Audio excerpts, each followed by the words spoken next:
जय हिंद मेरे प्यारे विद्यार्थियों। उपकार क्लासेस RBL में आप सभी का हार्दिक स्वागत है। हम लोग पढ़ रहे थे परसेंटेज। आज उसी के आगे देखेंगे परसेंटेज के अन्य क्वेश्चन जो कि हर एक परीक्षा में पूछे जाते हैं। तो पहला क्वेश्चन, एक पुस्तकालय में 30% पुस्तकें अंग्रेजी में, 50% पुस्तकें हिंदी में और शेष 500 अन्य भाषाओं में हैं। पुस्तकालय में कुल कितनी पुस्तकें हैं? तो जब ऐसा क्वेश्चन आए, शेष शब्द लगाए। आपसे कह रहा था कितना, 30% पुस्तकालय में किसकी हैं अंग्रेजी में, 50% पुस्तकें हिंदी में और शेष 500 अन्य भाषाओं में। तो जब ऐसा क्वेश्चन आए तो हमें क्या करना होता है, इंग्लिश में कितनी है 30% और हिंदी में कितना है 50%। यदि हम इंग्लिश और हिंदी को जोड़ दें तो यहाँ कितने परसेंट हो जाएगा? तो जोड़ेंगे तो ये हो जाएगा 80%। केवल हिंदी और इंग्लिश में ही जब 80% हो गया है तो शेष कितना रह गया? तो 100 में से 80 घटा देंगे तो कितना शेष बचेगा? 20% शेष बचेगा। हमारे परसेंट के हिसाब से क्वेश्चन कह रहा 20% है, लेकिन क्वेश्चन कह रहा अन्य कितना बचता है? 500 अन्य भाषाओं का बचता है। तो हमारे हिसाब से 20% बच रहा है अन्य भाषा के लिए। क्वेश्चन कह रहा है 500, तो 20% बराबर क्या कर देंगे? 500। अब हम जानते हैं कोई चीज़ भी होती है तो 100% होती है। तो कह रहा था कुल कितनी पुस्तकें थी, तो 100% रही होंगी। तो ये 20 को 100 करने के लिए, 100 करने के लिए कितने से गुणा करेंगे?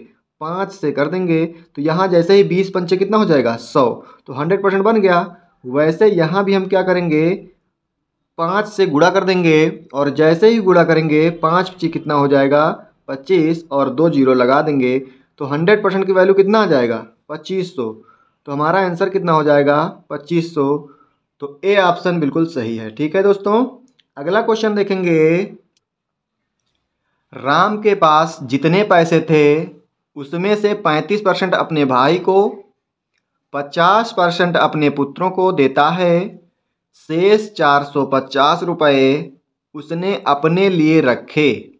तो राम के पास कुल कितने पैसे थे? अब यहाँ पे पूछ रहा है कि राम के पास कुल कितने पैसे थे, 100% कितने थे। तो यहाँ हम देखेंगे उसने क्या किया है, अपने भाइयों को कितना दे दिया है? 35% दे दिया है। और क्या कह रहा है, 50% अपने पुत्रों को दे दिया है। तो 50 किसको दे दिया? अपने पुत्रों को दे दिया 50%। 35% अपने भाइयों को दे दिया। तो कितने परसेंट दे दिया उसने? तो देखेंगे 50 और 35 जोड़ेंगे तो कितना हो जाएगा? 85। कहने का मतलब 100% में से 85% दे दिया उसने। कितना था? 100% होते हैं, 100% में उसने 85% बांट दिया भाई और बच्चों में से। तो कितने बचे उसके पास? तो घटा देंगे तो यहाँ कितने बचेंगे? 15%। हमारे हिसाब से बच रहे हैं 15%, लेकिन क्वेश्चन क्या कह रहा है, उसके पास शेष कितने बचते हैं? 450 रुपये बचते हैं। तो यहाँ पे देखेंगे 15% बराबर कितना हो जाएगा? 450। काटेंगे जब 1% की वैल्यू निकालेंगे यहाँ पे तो कितना आएगा? 15 तियाँ 45, तो 300 आएगा। 30, 1% की वैल्यू कितनी आएगी? 30। तो यहाँ हम देखेंगे कोई चीज़ 100% होती है तो यहाँ पे इस 100 करना है तो यहाँ क्या करेंगे? 2 जीरो लगा देंगे तो ये 100% बन जाएगा। वैसे ही यहाँ भी 2 जीरो लगा देंगे तो ये भी अपना 100% हो गया। तो 100% की वैल्यू कितनी आ गई? 3000 आ गई। तो जिन साथियों का 3000 आ रहा है वो बिल्कुल सही है। दोस्तों अगला क्वेश्चन देखेंगे।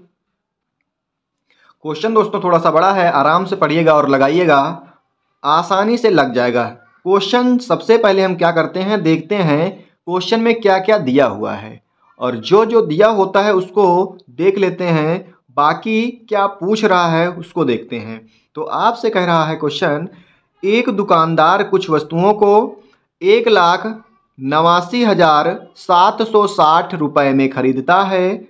वह वस्तुओं का 2/5 हिस्सा 13% लाभ पर बेच देता है।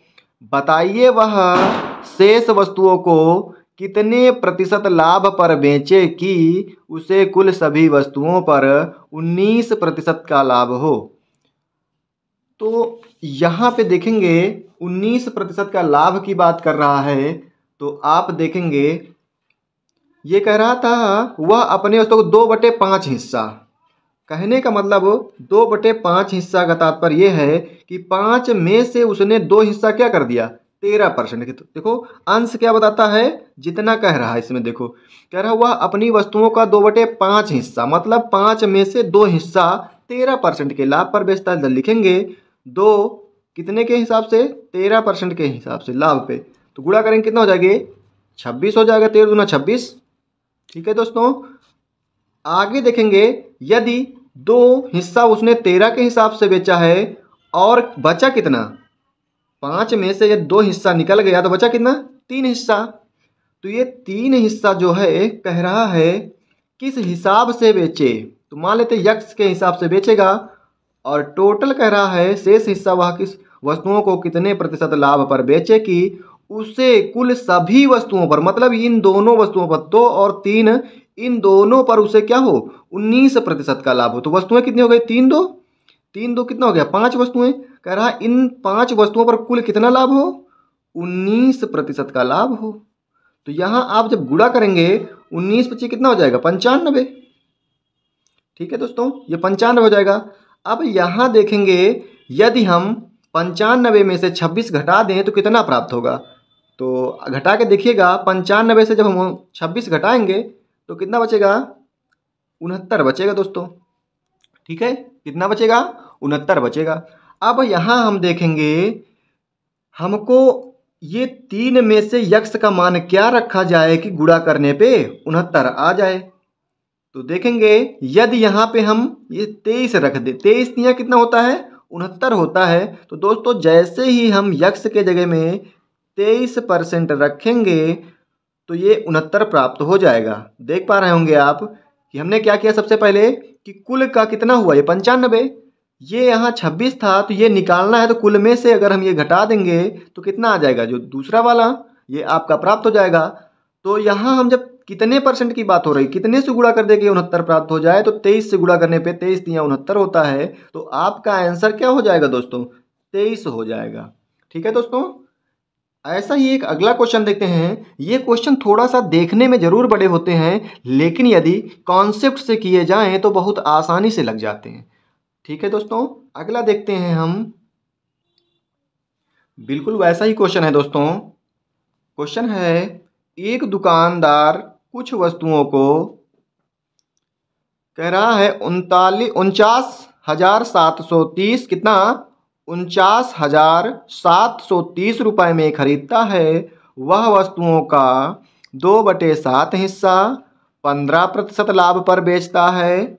बताइए वह शेष वस्तुओं को कितने प्रतिशत लाभ पर बेचे कि उसे कुल सभी वस्तुओं पर 10% का लाभ हो। दोस्तों बिल्कुल पहले जैसा क्वेश्चन है, यदि आप अच्छे से समझ में आया होगा पहला क्वेश्चन तो आप इसे लगा लेंगे। तो लगाइएगा दोस्तों, फिर हम बताते हैं।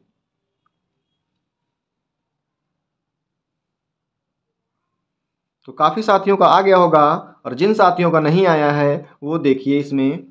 अब कह रहा है वह वस्तुओं का 2/7 हिस्सा, तो 2/7, ये 7 में से 2 हिस्सा, मतलब कितना, ये 7 टोटल कुल क्या है, 7 है।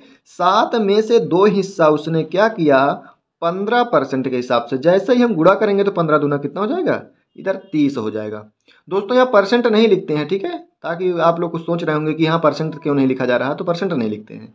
अब देखेंगे यदि 5 में से 2 हिस्सा हो गया था तो कितना बचा शेष, 7 में से 2 हिस्सा हो गया था तो शेष कितना बचा, तो बोलेंगे 7 था टोटल, 2 हो गया तो शेष कितना बचा, 5।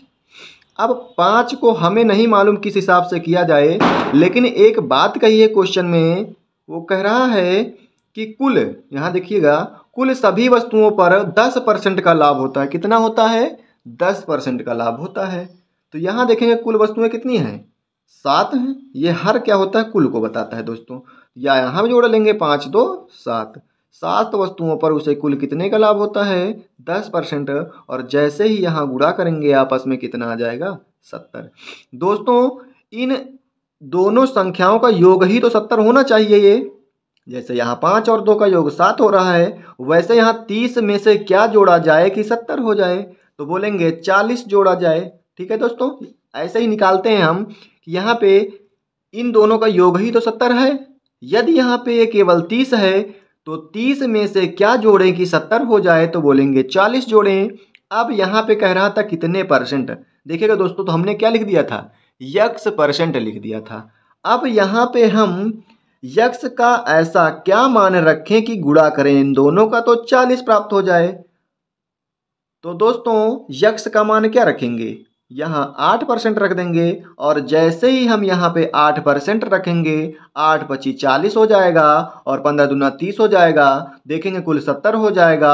इधर जोड़ेंगे तो कुल कितना हो गया, ये 7 हो गया। तो दोस्तों हमारा आंसर क्या होगा, 8 हमारा बिल्कुल सही आंसर होगा। तो दोस्तों आई होप कि वीडियो आपको अच्छी लगी होगी। यदि वीडियो अच्छी लगी है तो लाइक, शेयर एवं सब्सक्राइब करें एवं अपने दोस्तों के साथ शेयर करें। तो मिलते हैं फिर अगली वीडियो में, तब तक के लिए जय हिंद।